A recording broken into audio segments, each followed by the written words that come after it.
मैंने भावुक होकर और जज्बात में आकर उस शख्स से ये वादा कर दिया कि तुम्हारी बेटी तो अब रुखसत होकर हमारे ही घर पर आएगी, मैं ही अपने लड़के से तुम्हारी बेटी का निकाह करूँगा। ये सुनकर वो खुशी खुशी चिल्लाने लगा और वहाँ से चला गया। दूसरे ही दिन मैं उसका रिश्ता मांगने चला गया।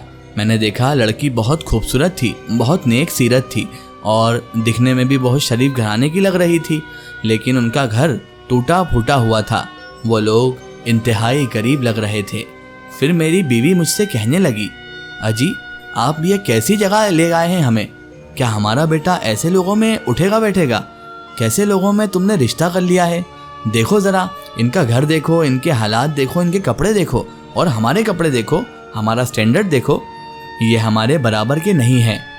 तो मैंने अपनी वाइफ को यानी अपनी औरत को, अपनी बीवी को चिल्लाते हुए कहा, अपना वक्त मत भूलना, हम भी पहले ऐसे ही गरीब थे, लेकिन वक्त ने करवट बदली और हमारे हालात अच्छे हो गए हैं।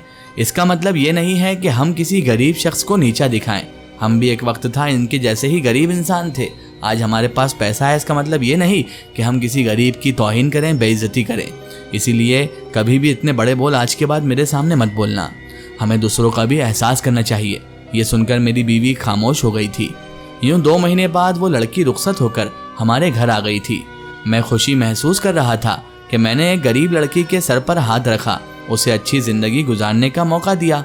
लेकिन जैसे ही शादी की रात वो दुल्हन बनकर हमारे घर आई, अचानक ही उसकी तबीयत खराब हो गई। मैं हैरान था कि उसे क्या हो गया है। मेरा बेटा कहने लगा, ये अजीबोगरीब हरकतें कर रही है पापा, ये लड़की बीमार है। मैं कहने लगा, नहीं, अगर बीमार होती तो वो आदमी कभी मुझसे झूठ नहीं कहता। ये लड़की बीमार नहीं है। लेकिन वो लड़की वाकई ही बेहोश हो रही थी और अभी तो वो मेरे सामने ही बेहोश हो चुकी थी। अब मेरी बीवी कहने लगी, तुमने हमारे बेटे की जिंदगी खराब कर दी, एक बीमार लड़की को उठाकर ले आए। दूसरे दिन इसे होश आया तो मैं कहने लगा, बेटा तुम्हें क्या हुआ है, रात को तुम क्यों बेहोश हो गई थी? वो सर झुकाकर कहने लगी, मेरे साथ एक मसला है। दरअसल बचपन ही से मुझ पर जिन्नात का साया है।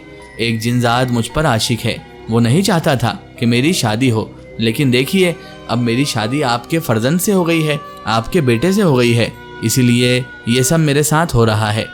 वो चाहता ही नहीं था कि मेरी शादी हो और अब मेरी शादी होते ही मुझ पर उसका असर आना शुरू हो गया है, मुझ पर उसका आना शुरू हो गया है।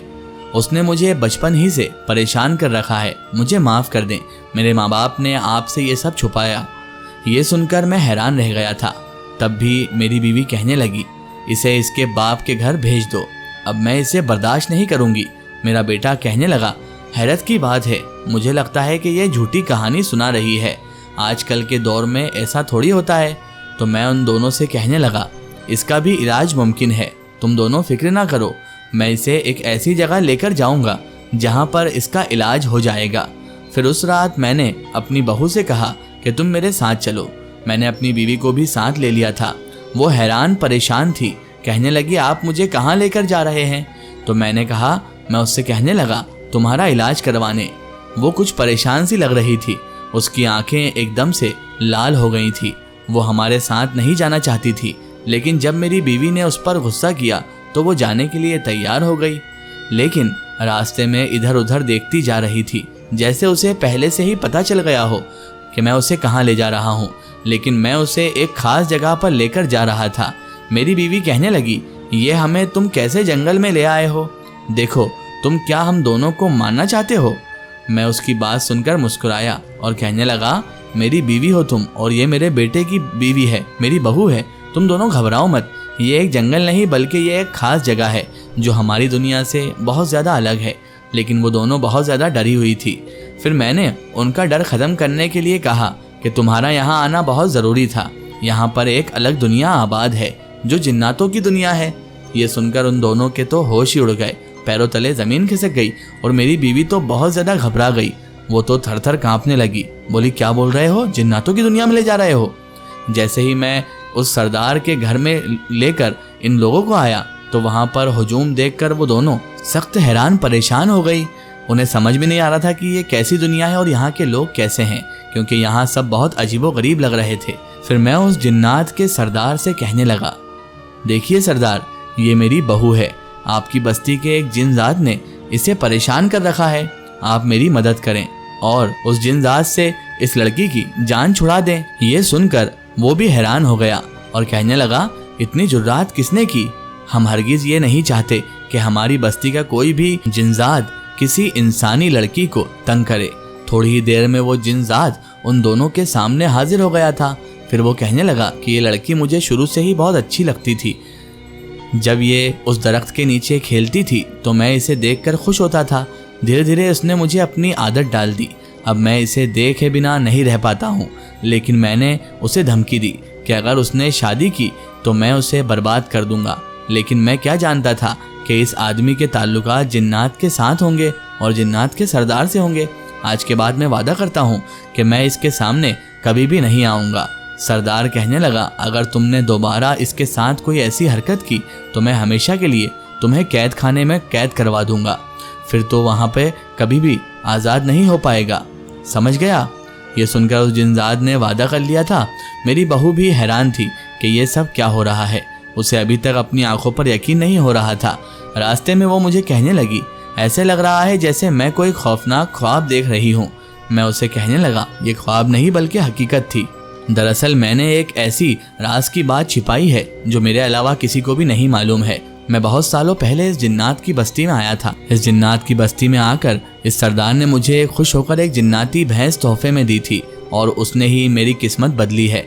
मैंने ये बात किसी को भी नहीं बताई, हालांकि अपनी बीवी को भी नहीं। ये सुनकर मेरी बीवी हैरान रह गई थी। कहने लगी, तुम तो बड़े छुपे रुस्तम निकले। आज तक इतनी बड़ी बात हमसे छिपाते हैं। हालांकि ये बात बड़ी ही अजीब लग रही है। मैं कहने लगा, हाँ है तो बड़ी अजीब, लेकिन हकीकत यही है। उस दिन जो भैंस मुझे रास्ते में मिली थी ना, वो इंसानों की नहीं बल्कि जिन्नात की दुनिया से आई हुई थी। मैंने उसका ख्याल रखा, उसीलिए उस सरदार ने खुश होकर मुझे वो भैंस तोहफे में दे दी थी, जो आज तक मेरे बाड़े में मौजूद है। और मैं एक कसाई से एक व्यापारी बन गया हूँ। लोग दूर दूर से मेरे जानवर खरीदने आते हैं। इसी वजह से मेरे हालात इस कदर बदले और मैं पूरे शहर में मशहूर हो गया। फिर मैंने उन दोनों से वादा लिया था कि वो ये राज कभी किसी को नहीं बताएंगी। उन्होंने भी मुझसे वादा कर लिया कि अब हम आपके राजदार हैं। आपसे वादा करते हैं कि हम किसी को नहीं बताएंगे। अब मेरा घर बहुत ही खुशहाल हो गया था। शुरू शुरू में मैं सोचता था कि कसाई जिसके पास एक मुर्गी तक ना होती थी ज़िबा करने के लिए, जो अपने कारोबार को बिल्कुल बंद कर चुका था, अचानक ही कैसे शहर का सबसे बड़ा रईस आदमी बन गया। शायद ये कहानी बड़ी ही अजीब थी, लेकिन हकीकत यही थी कि इस जिन्नाती भैंस ने मेरी किस्मत बदल दी थी, जिसे मैंने बीच रास्ते में एक सुनसान रास्ते पर पाया था और उसे अपने साथ लेकर घर आ गया था। लेकिन उस दरवेश को मैं कैसे भूल सकता हूँ जिसने ऐन वक्त पर मुझे बता दिया था कि ये भैंस हामला है, वरना शायद मैं इसे ज़िबा करके इसका गोश्त भी लोगों में तकसीम कर देता। लेकिन बहुत अच्छा हुआ जो मैंने ऐसा ना किया। तभी तो वो जिन्नात का सरदार मुझसे खुश हुआ था।